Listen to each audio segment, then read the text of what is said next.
Assalamualaikum kakak-kakak. Gimana belajar di rumahnya? Masih tetap semangat kan? Hari ini kita akan belajar tentang manusia dan lingkungan. Apakah kamu tahu apa itu lingkungan? Oke, di sini Miss jelaskan, lingkungan adalah segala sesuatu yang ada di sekitar manusia dan yang mempengaruhi kehidupan manusia. Kira-kira apa aja sih yang ada di sekitar manusia? Banyak banget kan, Kak? Udara, tanah, sumber daya alam, kemudian orang-orang di sekitar, itu semuanya adalah lingkungan.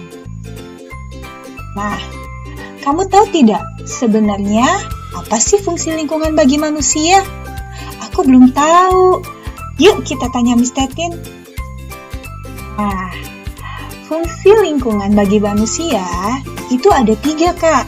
Yang pertama, yaitu sebagai tempat tinggal. Sudah jelas ya, lingkungan adalah sebagai tempat tinggal. Kalau tidak ada lingkungan, di mana kita mau bangun rumah untuk tempat kita tinggal? Yang kedua adalah sebagai tempat mencari makan. Nah, tempat kita mencari makan maksudnya adalah seperti contoh yang di sini ada sebagai petani, sebagai peternak, pekerja kantoran, semuanya itu dilakukan di lingkungan, ya kan? Dan yang ketiga adalah sebagai tempat aktivitas manusia. Ini sudah jelas ya, Kak. Kalau kita nggak tinggal di sebuah lingkungan, kira-kira kita melakukan aktivitasnya itu di mana? Kalau bukan di sebuah lingkungan itu sendiri, ya kan? Dan aktivitas manusia itu bermacam-macam. Seperti kalian belajar di mana? Di rumah sekarang. Nah, rumah itu sebagai lingkungan bagi kalian untuk saat ini. Seperti itu kira-kira. Nah, itu adalah 3 fungsi lingkungan bagi manusia. Nah, sekarang dari lingkungan untuk manusia. Nah, kegiatan manusia itu berhubungan, Kak, dengan kondisi lingkungan yang ada. Pokoknya kegiatan manusia itu sangat erat dengan lingkungan. Kemudian coba perhatikan di slide yang ini. Gambar apa ini ya?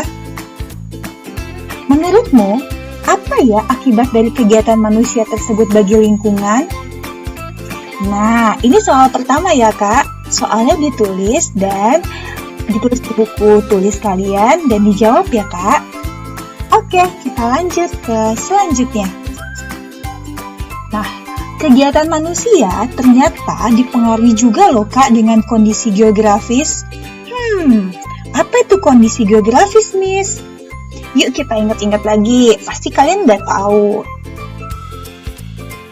Nah, kondisi geografis adalah keadaan suatu wilayah yang dilihat dari letak, cuaca, iklim, jenis tanah, luas, bentuk wilayah tersebut. Contohnya, ada kondisi geografis di dataran tinggi. Kalau dataran tinggi, waktu itu kita sudah pernah belajar kan? Dataran tinggi itu tempatnya tinggi, Miss. Dataran rendah dan pantai, ya. Sekarang sudah tahu kan tentang kondisi geografis atau bentang alam? Nah, kondisi geografis ini dimanfaatkan untuk kegiatan ekonomi manusia. Contohnya untuk di daerah rendah atau di dataran rendah, yaitu sebagai tempat pabrik macam-macam ya, Kak. Biasanya pabrik itu adanya di dataran rendah. Kemudian pasar ini memang nggak selalu ada di dataran rendah aja sih. Di dataran tinggi, di pantai juga ada pasar. Tapi biasanya ramai sekali itu di dataran rendah. Kemudian sebagai peternak ayam. Selanjutnya ada pekerja kantoran. Pernah nggak lihat kantoran itu tapi adanya di dataran tinggi?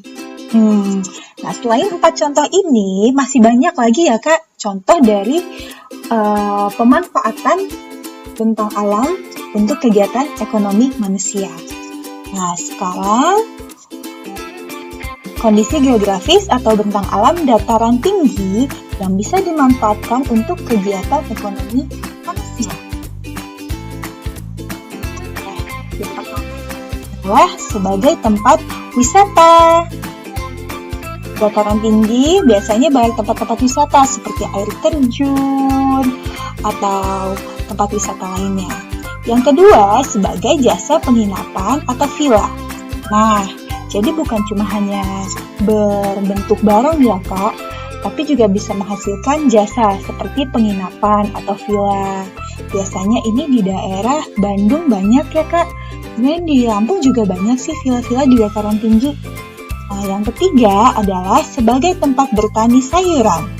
Wow, biasanya para petani itu tinggalnya di daerah dataran tinggi. Contohnya kalau di Lampung itu dataran tinggi ada di Liwa, ya.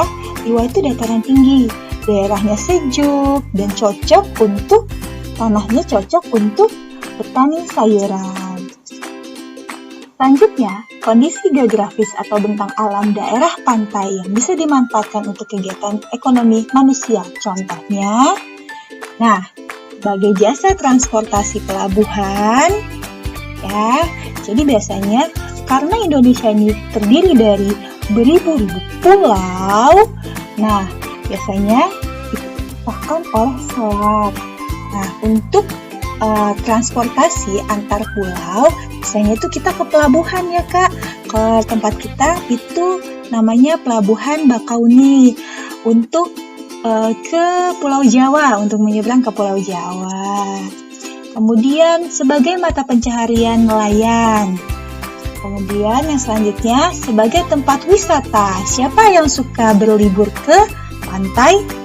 Pasti banyak ya Kak yang suka ke pantai. Apalagi di daerah kita, di Lampung, itu banyak sekali pantai-pantai yang sangat indah. Ini beberapa contoh saja. Yang lain, di daerah pantai itu banyak sekali kegiatan ekonomi manusianya. Selanjutnya,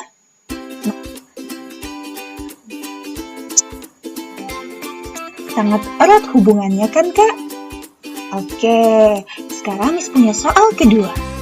Menurutmu, ada tidak kegiatan manusia yang tidak memanfaatkan sumber daya alam? Ada tidak ya? Nah, ini juga soal kedua ditulis di buku tulis dan dijawab ya Kak.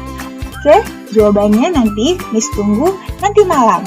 Sekian materi dari Miss Tetin, semoga bermanfaat. Wassalamualaikum warahmatullahi wabarakatuh.